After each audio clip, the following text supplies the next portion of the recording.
Hello everyone, it's Althea from metemgee.com, and today I'm sharing with you my updated recipe for hot cross buns.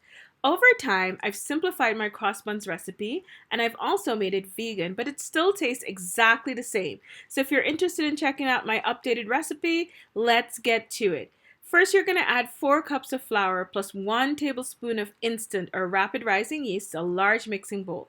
Mix together. Then rub a 1/4 cup of coconut oil into the flour and yeast mixture. Mix that together really well until that coconut oil is fully incorporated into the flour and yeast mixture. And then we're going to go ahead and add a 1/2 teaspoon of ground cinnamon, 1/2 teaspoon of ground nutmeg, and a 1/4 teaspoon or a pinch of salt.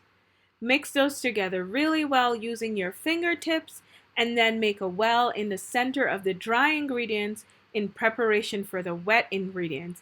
And then we're going to set the dry ingredients aside while we prepare the wet ingredients. To prepare the wet ingredients, first we're going to add a 1/4 cup of brown sugar plus 1 1/4 cups of warm water to a small mixing bowl and mix together until all the sugar crystals dissolve. Then set that aside. Next, we're going to prepare our dried fruits. For this recipe, we're using prunes and raisins and some pineapple juice. Mix those together well, then blend in a food processor or blender until a smooth paste is formed. Next, we're going to add this to our dry ingredients. So first, we're going to add that sugar and water mixture, followed by the mixed fruit paste that we just prepared.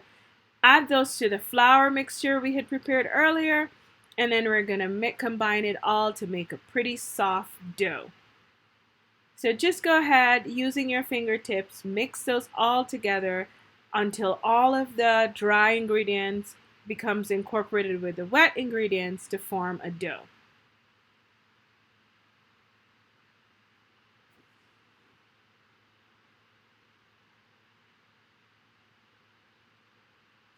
If along the way it's too sticky for you to work with, go ahead and add a little bit more flour. You can add some more flour until it becomes a consistency where it's manageable and easy to work with, but don't add too much flour because you're really going for a nice soft dough.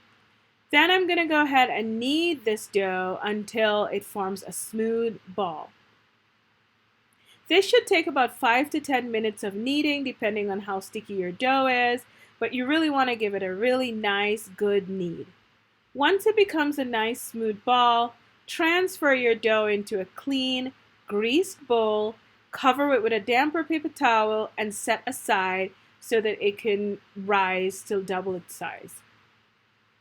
When it doubles in size, turn it onto a floured surface, give it a knead for another minute or 2, and then we're going to separate the dough into our cross buns. First, you're going to separate a small piece of dough about the size of a small tennis ball, and then you're going to separate the remaining dough into 9 equal pieces. Next, we're going to knead each of the 9 dough pieces into a tight, round, and smooth dough ball or bun. This is what's going to be your cross buns. So on a floured surface, knead each piece of dough ball into a nice, smooth, round ball and put it on a greased baking sheet. Then we're going to take that piece of dough that we set aside earlier. We're going to roll it out using a rolling pin into a flat disc, and then we're going to cut it into strips, 2 strips per cross bun.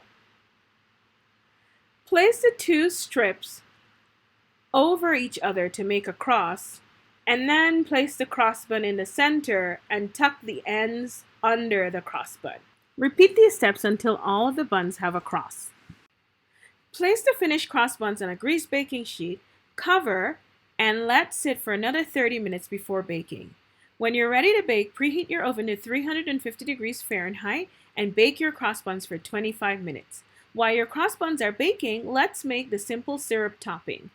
Add 1/2 cup of water, a 1/4 cup of granulated sugar, and 1 teaspoon of vanilla essence to a small saucepan on medium heat. Mix together until all the sugar dissolves and then bring to a boil.